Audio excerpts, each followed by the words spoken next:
So this latest episode of Digimon Adventure probably feels the most classic to the original Digimon Adventure anime, and whether that's a good or bad thing will obviously depend on the person watching. For me, I thought it was a great thing. I'd go as far to say this might have been the most enjoyable episode out of these, 13 that we've watched so far.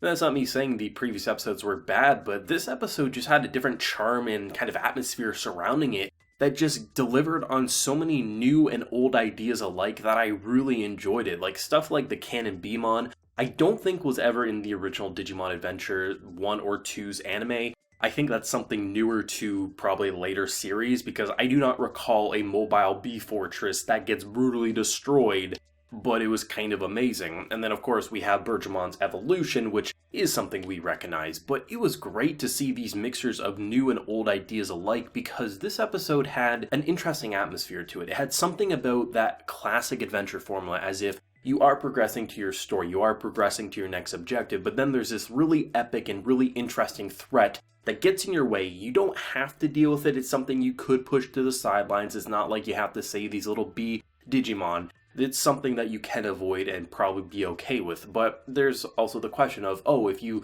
leave this kind of floating fortress, will that make more enemies that will cause you more harm in the future? But most importantly for characters like Sora, you can't just abandon someone, and that's what's really nice about this, is that they're really establishing the world, the history, the characters quite well. They're balancing it out really, honestly, probably the best that I could hope for at this point in time. With my previous review, I said this is honestly the best Digimon anime that we could hope for in 2020, and after this episode I can safely say I stand by that statement. Honestly, sometimes when I make those claims, I almost feel like I'm more worried about the future episodes more than any, because now that I've made such a bold claim, I'm like, the next episode's just gonna counteract what I just said. But to come out of this episode and just reflect on what I was saying with my last review, it really makes me happy because there was something about the scale of this episode and just the unity that really took my breath away. Just having something that it starts off like you can deal with it, you're like, okay, here's some like almost like wasp, and you're like, okay, yeah, you can fight that, and then you see a giant fortress. And they detailed that fortress remarkably well. They balanced that kind of like realistic like bees and honeycombs, things like that, and then they turned it into a Digimon atrocity, which I completely adore. That might be the most memorable Digimon I've seen so far in this new anime.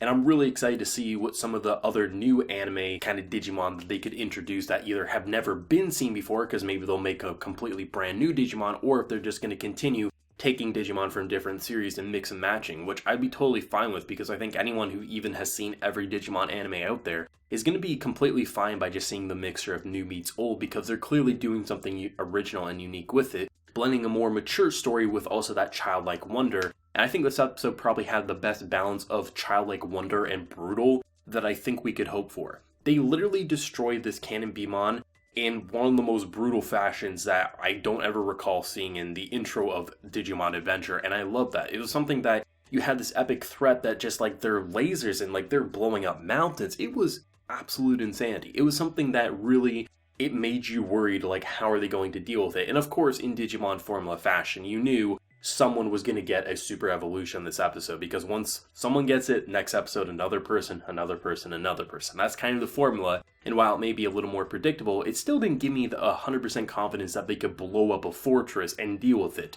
But when you see Bergemon evolve and you start seeing things happen, it was insane. It honestly was one of the most brutal, honestly, probably was the most brutal death we've seen for a Digimon so far in this. Because it's something that even though it was a fortress, it was a Digimon, and they went all in with annihilation. But at the same time, it did have a childlike wonder to this episode. The whole idea of just children wanting to save Digimon who could get kidnapped and hurt and things like that. That almost innocence, and how characters like Matt kind of stuck around with Sora after they dropped off Joe, because Joe really was having seasickness, motion flight. He was not doing okay there. He was going to vomit, so they drop him off, but Matt sticks around because he realizes that, this is who she is as a person. After the last encounter, it's clear that if someone's in danger, he has to stick with her, otherwise she's probably not going to make it out alive. So it's nice to see that those past events are continuing to actually relate and kind of flourish the further connections down the road. But to see just where they went with it, it honestly felt like it had that great balance, and honestly, I'm kind of hoping they stick with this form, because I've been enjoying Digimon, don't get me wrong, but there was something about this like innocence meets maturity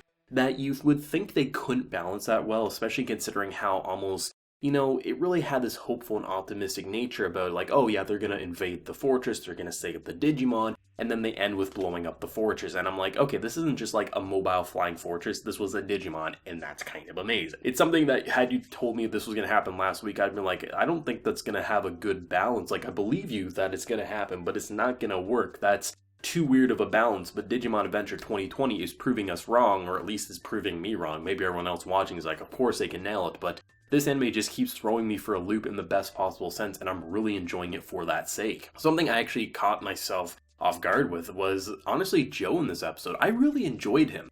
Joe's the type of character who, almost similar to Mimi, which last week's review I said, like, I actually really enjoy Mimi in this adaptation. There's something about her and how they've kind of, like, portrayed her to be a lot more endearing to me. Joe as well. There's something about his cowardice and how he's always, like, very nervous, and, like, eventually he does go places. But in this episode, they really portray him as, like, they're trying to make him like, oh, he's gonna throw up because he's flying around, or this and that. But honestly, to me, he had probably the most logical reaction out of anyone. You're literally sitting on a log, being carried by a giant flame bird, and you're going up and down and left and right, and you could easily fall off. How would someone not want to throw up from that? And just every time he got thrown into a situation, be like, I don't know what's happening, the walls are being exploded. He probably had the most genuine and human reaction, I think, out of any of the Digimon cast so far. He's probably the perfect example of the normal guy, and I think after watching enough isekais in my time, he almost gives me the impression of, like, he's probably the most normal put into the most supernatural setting possible, and he gives you that relatability aspect, because most people would be the same. They'd want to throw up when they're basically getting motion sickness and things like that, or they wouldn't have the courage to immediately start fighting. I actually really like what they're doing with Joe and Mimi in this adaptation. It makes you really connect with them a lot more and actually want to see them go places more than I remember feeling in the original, where I was like, oh yeah, Tai and Matt and Sora, like, those are the ones I'm going to really root for. But honestly, now I'm liking the whole cast, and that's a really big positive for this anime's sake, because I didn't feel that way when I first watched the original, and maybe that's just because of when I watched it. Maybe I changed my mind if I went back and rewatched, but I'm loving this. I think they did a great job. I think they had a good spectacle aspect to it, explosions and just brutality, childlike wonder and innocence in that adventure. This was the most classic Digimon episode to date, while also showing a bunch of new progress all at the same time, and I'm really excited to see where they're going to go. The comedy's still intact. I really like how Mimi's offering to buy our boy a new computer while Hagemon and Tai are just trying to beat it to death. There's just a lot of great moments to this episode, and just I'm even more excited for more Digimon than I ever was. I know this adaptation of Digimon isn't getting the exact same hype as I think a lot of people may have assumed it would in the West, because a lot of us grew up with Digimon, or we caught up to it when we were in high school and things like that. But taking a look at some reviews on, like, tracking sites like MyAnimeList, it's not getting the same buzz as I think it personally deserves, and I can kind of see where some people are coming from, but at the same time, it feels like it's being overlooked as just like, oh, it's not what I remember from the past. It's not just an HD upscale of Digimon Adventure. And it almost feels like people are trying to rip into it for doing new things or trying things in a slightly different way, and they're mad that they're not watching the same anime with a new coat of paint. And that's really weird to me, because some of the changes, maybe because they're like, oh, I'm not used to seeing this right here, like, I can maybe understand that, but most people seem to be ripping into it because it's doing new things and not rehashing, and that's really weird to me, because that's something that I praise the most out of this adaptation, is that it's taking risks and it's changing things up and is mix and matching ideas from all the Digimon anime. And that's why I think the hardcore fans are really enjoying this, because it's like, this is what people want to see, something new, but also a little bit of the old, and kind of mix and match it into a new beautiful package. It's something that still just catches me off guard. I don't know why people are so hesitant to just open their mind a little and say, oh, just because we watched it like this as a kid doesn't mean we have to watch it like this now. Like, yeah, they're the same characters, but they're in a new story, and I think we should start embracing that a bit more than some of the people who I think are still watching it with maybe a bit more closed eyes than I think they should. But of course, as always, let me know your thoughts and feelings down below. Did you love it? Do you hate? Your favorite moment? And where do you think it might go next week? Of course, if you enjoyed the video, be sure to leave a like to show your support, and remember to hit that subscribe button if you happen to be new around here. So until next time, everyone, please take care and have a good one.